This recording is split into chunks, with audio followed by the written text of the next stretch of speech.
शिवाय न्यूजमध्ये सर्वांचं स्वागत आहे। मी आहे पुन्हा एकदा आलेलो आहे। पाठीमागं मी आलो होतो त्यावेळी आपल्याला किरण शेठ गावडे आहेत ते भेटले होते। त्यांनी काय उत्तरं दिली ते पण तुम्ही पाहिलेलं आहे। झालं असं की 7 जुलैला एफडीएचं एक पथक या अथर्व डेअरीमध्ये आलं आणि आल्याच्यानंतर त्यांनी कारवाईला सुरुवात केली। एक टँकर भरला होता 9500 समथिंग पुढं काहीतरी लिटर, तर त्यांनी चेक केला असं त्याचा SNF हा कमी लागला असा दावा एफडीएचा आहे। आणि जे भोगावडे नावाचे उपायुक्त आले होते आणि त्याची जी काही टीम होती तर त्या टीमने तो SNF कमी असल्याच्या संशयावरून किंवा हे दूध भेसळीचं किंवा त्यात पाणी मिक्स केले पण पाणी कोणतं आहे ह्याचा संशय आल्यावरून ते दूध थेट ओतून दिलं होतं। आणि ह्याचा एक छोटा व्हिडिओ व्हायरल झाला आणि त्याच व्हिडिओला दुसरे काही इतरत्र भेसळीचे व्हिडिओ जॉईन करून अथर्व डेअरीवर कारवाई असं मोठा एक हे झाला। आणि ती जे उपायुक्त आहे त्यांनी या डेअरीचा परवाना देखील रद्द म्हणजे निलंबित केला होता। रद्द म्हणता येणार नाही, निलंबित केला। तर आता आपल्यासोबत बारकू शेठ जगताप आहेत, त्यांचे पार्टनर किरण गावडे आहेत। तर आपण त्यांना मागे पण फोन केला होता का तुमचं जे काही म्हणणं द्यायचं आहे ही कारवाई खरी का खोटी ते तुम्ही द्या। तर ते म्हणाले होते की आमची कारवाई न्यायालयीन पातळीवर सुरू आहे। आणि मग त्यांनी आज मला फोन केला आणि मला कालच इन्फॉर्मेशन मिळाली होती की यांच्या साईडने दिलासा मिळाला, यांना दिलासा मिळाला। अथर्व डेअरीला त्याचं काम जे आहे ते चालू करण्याचा अंतरिम आदेश हा उच्च न्यायालय मुंबई यांनी दिलेला आहे। आणि तसं जर हे केलं तर जोरदार चपराक ह्या एफडीए विभागाला ही लागली असं म्हणावं लागेल। तर हे नक्की काय झालं होतं त्या दिवशी 7 तारखेला काय काय घडलं, कशाची चेकिंग झाली ती माहिती आपण बारकू शेठकडून घेऊया। नमस्कार, कधीपासून व्यवसाय चालू केला? 2008 साली अथर्व मिल्क नावाने हा व्यवसाय मी चालू केलेला आहे। मिनिमम आता याला 16 ते 17 वर्ष झालेले आहेत। 6 तारखेला संध्याकाळी 6 तारखेला संध्याकाळी 10:50 FSIचं पथक आलं। त्यानंतर एक अर्ध्या तासाने मी आलो, थोडा अर्धा तास बाहेर होतो, यायला तेवढा उशीर झाला। आल्यानंतर त्यांनी प्राथमिक सगळ्या पूर्ण प्लॅन्टमध्ये फिरून सगळी चौकशी केली, म्हणजे तुमच्या प्लॅन्टमध्ये काय काय साहित्य अन्य काही मटेरियल ठेवलेलं आहे का, हे मटेरियल त्यांनी चेक केल्यानंतर त्यांना आमच्याकडं कोणताही पदार्थ सापडलेला नाही किंवा अन्य चुकीची बाब त्याच्यामध्ये कुठलीही आढळलेली नाही। मग त्यांनी काय केलं, आमच्याकडं डिस्पॅचसाठी जो एक टँकर उभा होता, 2 टँकर उभे होते, म्हणजे एक 9500 लिटरचा होता आणि एक 2000 लिटरचा होता। ते कोणतं दूध होतं, गाईचं का म्हशीचं? गाईचं दूध होतं 9500 लिटर टँकरमध्ये। त्याचा डिस्पॅच चलन आमचं होतं 3283चं, 32 आणि 3 SNFचं। तर ते आम्ही साहेबांनी वगैरे आल्यानंतर टीमनी त्यांनी ते चेक केलं गर्भारवरती। पहिलं सुरुवातीला गर्भारवरती चेक केल्यानंतर जे फॅट आमचं 3.2 होतं तर त्या जागी ते फॅट आमचं 3.4 लागलं। फॅटच्या बाबतीत त्यांची कोणतीही शंका नाही। त्यानंतर त्यांनी काय केलं, आमचा सर्टिफाय केलेला लॅक्टोमीटर तो घेतला, त्याच्यावरती त्याचा SNF लागला 29 डिग्री। 29 डिग्री हा SNF लागल्यानंतर 3483 म्हणजे हा आमचा टँकर ओके होतो आहे। त्याच्यामध्ये एक अर्धा तास गेला, त्यांनी ते एकदा तपासून झाल्यानंतर तो विषय बाजूला ठेवला। नंतर प्रोटीनचा आमचा टँकर जो होता तो लूजमध्ये पुणे या ठिकाणी चाललेला होता, तर त्याचे शॅम्पल घेतले। ते शॅम्पल चेक केल्यानंतर ते ओके लागले। अर्ध्या तासानंतर आम्हाला सांगण्यात आलं हा तुमचा प्रोटीनचा टँकर जाऊ द्या, काही आमची अडचण नाही। पुन्हा त्यांनी तो सुरुवातीचा टँकरचा जो SNF चेक करण्यासाठी पुन्हा आम्हाला सांगितलं। पुन्हा आम्ही चेक केला, तो 3-4च फॅट लागली, त्याची 29च लॅक्टोमीटर लागला। हे असं 2-3 वेळा झाल्याच्या नंतर बरोबर चेक केलं, गर्भारवरती आम्ही फॅट चेक केलं आणि जो लॅक्टोमीटर आमच्याकडे सर्टिफाय केलेला आहे त्याचं लायसन कॉपीसुद्धा आमच्याकडे आता आहे आणि तो ओरिजिनल लॅक्टोमीटरसुद्धा आहे।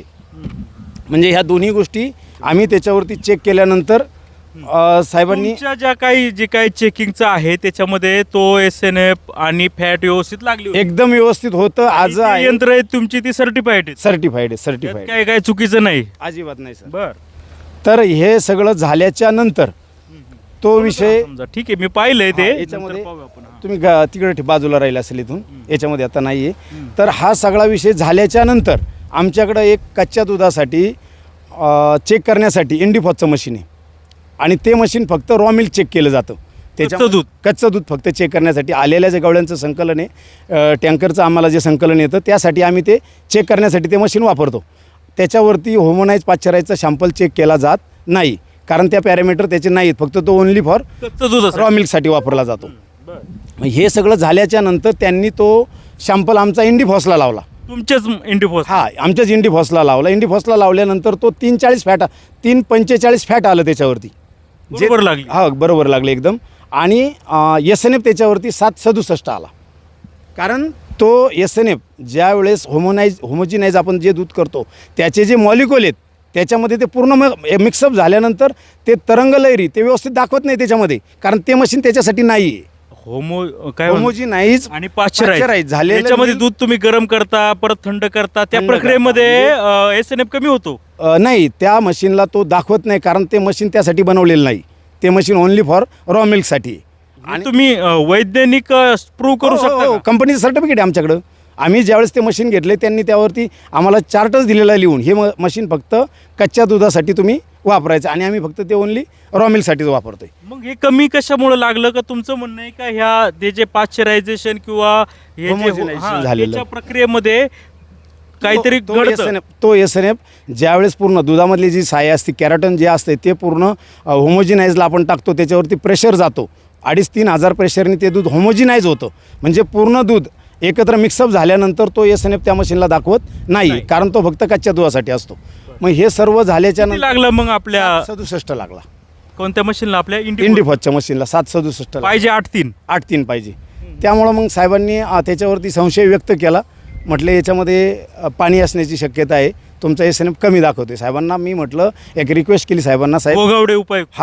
साहेबांनी मी एक स्वतः रिक्वेस्ट केली, साहेब 11 वाजेपर्यंत तर 2 वाजेपर्यंत दिवसा आमचा घेतलेला शॅम्पल हा तुम्ही पुण्यामध्ये लॅबमध्ये चेक करा. तो चेक केल्यानंतर आमचा शॅम्पल जर रिजेक्ट कमी लागला क्वालिटीचा तर तुम्ही तो रिजेक्ट करून टाका, आमची त्याबाबत काही हरकत नाही. पण साहेब म्हटले, ज्या टीमनी जो शॅम्पल घेतला ते म्हटले हा शॅम्पल उद्याच्या उद्या आमच्याकडे रिपोर्ट अवेलेबल नसतो, याला 1 महिना मिनिमम कालावधी जातो. मग सरकारी यंत्रणेला आपला कोणताही विरोध नाही, साहेबांच्या टीमला विरोध नाही. आपण सरकारी कामामध्ये अडथळा का आणायचा? म्हणून साहेबांना म्हटलं तुम्ही तुमच्या निर्णयाने करू शकता. मग साहेब म्हटले मला हा टँकर ओतून द्यावा लागेल.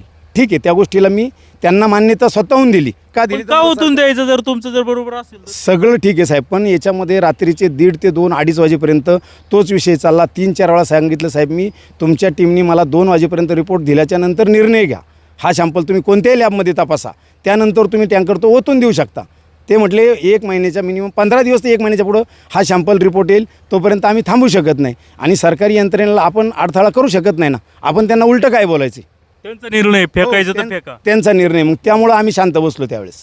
बरं. आणि तो कुठं ओतला तो टँकर? तो टँकर आमच्या ड्रेनेजला जे गटर लाईन जाते त्याच्यामध्ये तो ओतला टँकर.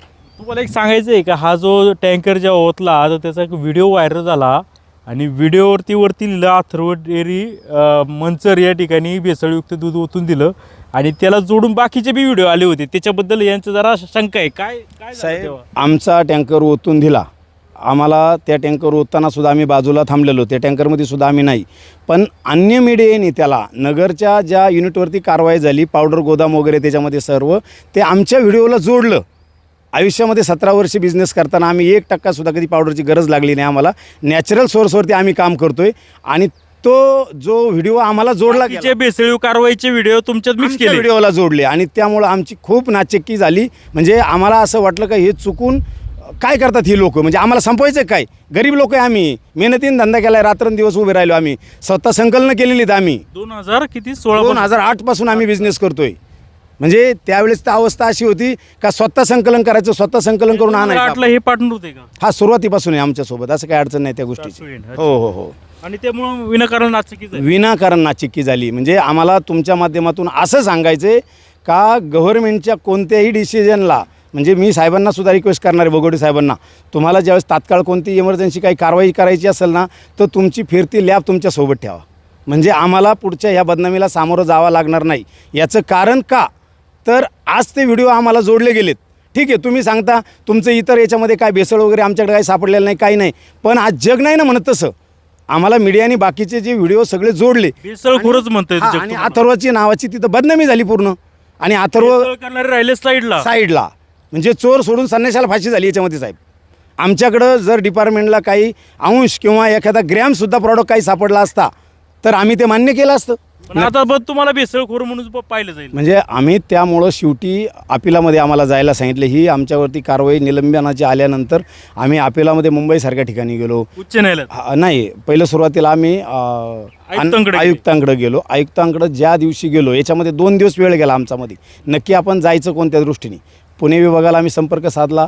ते म्हटले तुम्हाला हे अपील मुंबईसारख्या ठिकाणी करावं लागेल. मग मी शेवटी काय केलं, मुंबईला गेलो. मुंबईला गेल्यानंतर असा प्रकार झाला साहेब. 5 वाजेपर्यंत मुंबईला होतो. 4 वाजता यांचं सर्क्युलर आलं का ज्या त्या डिस्ट्रिक्टच्या लोकांचा म्हणजे पुण्यामधून ज्या कारवाया झाल्यात त्या पुणे ऑफिसलाच होतील. नागपूरमधून ज्या झाल्यात नागपूरलाच होतील. म्हणजे अपील त्यांनी तो एक जेर आल्यामुळं आम्ही त्या दिवसाला थांबलो.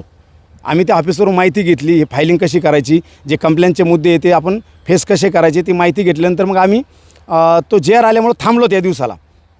नंतर आम्ही पुण्याला आलो. दुसऱ्या दिवशी पुण्याला गेलो. जे माझे कंप्लेंटचे मुद्दे होते ते FSI ऑफिसला जाऊन मी तिथं इनवॉर्डला सगळे जमा केले. जमा केल्याच्या नंतर त्याच्यामध्ये परत 2 दिवस गेले. 2 दिवसाच्या नंतर आम्ही परत ऑफिसला गेल्यानंतर संपर्क साधल्यावरती साहेब म्हटले तुमची कारवाई 7 तारखेला झालेली, 6ला नाईट आणि संध्याकाळी 7 तारीख. तर ही कारवाई तुम्हाला अपिलामध्ये मुंबईला जावं लागेल. आमच्याकडं सगळं जे काम आलं आहे ते 10 तारखेनंतर चाललेले. ठीक आहे म्हटलं. पण आत्ता आमचे पहिले 2 दिवस गेले सिस्टीम समजून घ्यायला, परत 2 दिवस गेले. मग आत्ता करायचं काय. बिझनेस आमचा पूर्ण थांबलेला. दुसऱ्या डेऱ्यांवरती गेलो तर आम्हाला प्रोडक्शन कोण काढून द्यायला तयार नाही. एवढ्या संकलन शेतकऱ्यांचं घ्यायचं ते सोडायचं कुठं. कोणाच्या तरी हातापाया पडून दादा मला चिलिंग करून द्या, हे कुठं तरी तुम्ही आता तात्पुरतं लोकांची नुकसान नको म्हणून ते कुठं तरी घ्या, अशा पद्धतीने रिक्वेस्ट करून मला 1-2-3 लोकांनी सहकार्य केलं. त्यांचं मी कायमस्वरूपी आभारी राहील. कारण वेळेला त्यांनी मला संकटाच्या वेळेस धावलेत माझ्यासाठी. मग हे सगळं गोष्ट चालू असताना मग शेवटी परत मला सांगितलं का तुम्हाला आता मुंबईला आयुक्ताकडूनच अपील करावं लागेल. मग मी शेवटी असा निर्णय घेतला, आत्ता आपल्याला यातून जर सुटका करायची असेल तर आपल्याला दुसरा पर्याय नाही काय. मग मी कोर्टाकडे जाण्याचा निर्णय घेतला. रिट दाखल केलं. हो. मग मी औरंगाबाद या ठिकाणी गेलो. माहितीनुसार त्यांनी मला सजेशन दिलं. माझं उद्यम आधार घेतलं, कंपनीचं लायसन घेतलं, जे त्यांना डॉक्युमेंट लागत होते मी त्यांना पूर्तता केली. आणि त्यांनी 2 दिवसानंतर मुंबई हायकोर्टला ते त्यांनी अपील तिथं सादर केलं माझं. दुसऱ्या दिवशी आम्हाला साधारणतः 2:30 ते 3च्या दरम्यान आमचं प्रेझेंटेशन तिथं झालं. आणि त्यामध्ये आमचं प्रेझेंटेशन जवळजवळ 3 युनिटचं, अथर्व मिल्क, आकाश डेअरी आणि सिद्धविनायक डेअरी नाशिक, या 3 युनिटचं एक अर्धा तास कोर्टामध्ये आर्ग्युमेंट हेअरिंग सगळं मांडलं त्यांनी. आणि त्याच्यानंतर दुसऱ्या दिवशी आम्हाला 8:45 वाजता हायकोर्टच्या साईडवरती तो निकाल आला का तात्पुरतं तुम्हाला याच्यावरती काम करता परवानगी आहे, अशा पद्धतीचं आल्यामुळं तो एक आम्हाला खूप चांगला दिलासा मिळाला. कारण आपली न्यायव्यवस्था खूप चांगली आहे. शेवटी मला तिथपर्यंत जावं लागलं आणि मला तो योग्य न्याय मिळाला. त्यामुळं मला एक समाधान. चपराक आहे तशी पाहिली तर साहेब आत्ता काय झालेलं आहे, त्यांची खूप चांगली मोहीम आहे. फक्त माझी त्याच्यामध्ये एकच रिक्वेस्ट आहे, त्यांनी धावती लॅब ठेवावं सोबत. म्हणजे आम्हाला समोर जावं लागलं तसं अन्य कोणाला जावं लागणार नाही. म्हणजे ज्यावेळेस ते कारवाईला येतील त्यावेळेस त्यांच्यासोबत ती लॅब असावा. लॅब असल्यानंतर म्हणजे शॅम्पल 15 दिवस 1 महिना जाणार नाही, याला अवधी जाणार नाही. म्हणजे तुम्हाला जागच्या जागेवरती खरं काय आहे कळेल ना, विनाकारण एखादा भरडलं जाणार नाही. सगळ्यांसाठी खूप चांगलं होईल. आणि हा दूध धंदा एवढा मेहनतीने आज मंचरमध्ये जो प्रकार घडला आहे मध्यंतरी मागच्या जे 15 दिवसामध्ये घडला आहे त्याच्यामुळं मंचर हे पूर्ण आज दूषित झालेलं आहे. आणि तालुका पूर्ण दूषित झाला. आणि एवढं चांगलं छान काम करून शेतकऱ्यांच्या ग्राउंडपर्यंत आम्ही जातोय. म्हणजे एवढं छान काम करून जर आम्हाला अपयश वाटायला आलं तर आमच्यासारखे छोटे उद्योगधंद्यावले संपून जाऊ ना. म्हणजे या माध्यमातून तुम्ही असं आम्हाला एक दिलासा देऊ शकताय. आम्ही नक्की चांगलं काम करतोय. आमच्याकडं सगळे NABL लॅब रिपोर्ट आहे. 3 महिन्याला 4 महिन्याला आम्ही हे दूध शासनाच्या लॅबमध्ये चेक करून घेतो आहे. त्याच्यानंतर हे प्रोडक्शन जे आमचं जातं ज्या ठिकाणी ज्या कंपनीला जातं त्यांच्याकडं स्वतःची NABL लॅब आहे. म्हणजे आजचं दूध गेलेलं ते आजच चेक करू शकतात. म्हणजे आम्ही त्याच्यामध्ये एकही कोणत्याही प्रकारचा व्यत्यय ठेवत नाही. आणि सगळ्यात महत्त्वाचं संकलन आमचं फ्रेश आहे 2 टायमाचं. खूप चांगलं संकलन आहे. शेतकऱ्यांना चांगला संकलन होतं. साधारणतः आमच्याकडं एक रॉ मिल्क 20,000पर्यंत होतं आमच्याकडं. शेतकऱ्यांकडून का बाकीच्या डेअऱ्यांकडून? नाही, शेतकऱ्यांकडूनच 18 ते 20,000 लिटर संकलन आहे आमचं सगळं. कुठं होतं? इथं येतं या परिसरात नाही साहेब. आमच्याकडं येणारी लोक व्यवस्थापनाला स्वच्छता राहत नाही म्हणून जागेवरती काही आणून घालत होते 1-2-3 हजार. मग आम्ही काय केलं त्यांच्या घरोघर जाऊन घेऊन येतो. त्यासाठी 8 ते 10 आमच्या मिल्क व्हॅन आहे स्वतःच्या. 10 मिल्क व्हॅन म्हणजे सकाळी संध्याकाळी जातात. गुरुकृपा आहेत, त्याच्यानंतर पारेश्वरी पारगाव, त्याच्यानंतर दत्तगुरू शिंगवे, शिवशक्ती मिल्के, अथर्व मिल्के, त्याच्यानंतर भैरवनाथ मिल्के, ह्या संस्थांच्या मार्फत आम्ही हे सगळं संकलन करतो आणि ते चांगल्या प्रतीचं संकलन घेतो आम्ही. म्हणजे दत्तकृपा सांगितलं किंवा बाकीचे सांगितलं, ह्या संस्थांक जे दूध येतं ते दूध तुम्हाला ते घालतात आणि तुम्ही दररोजचं संकलन 20,000 आहे. बरोबर. आणि कुठं जातं हे दूध?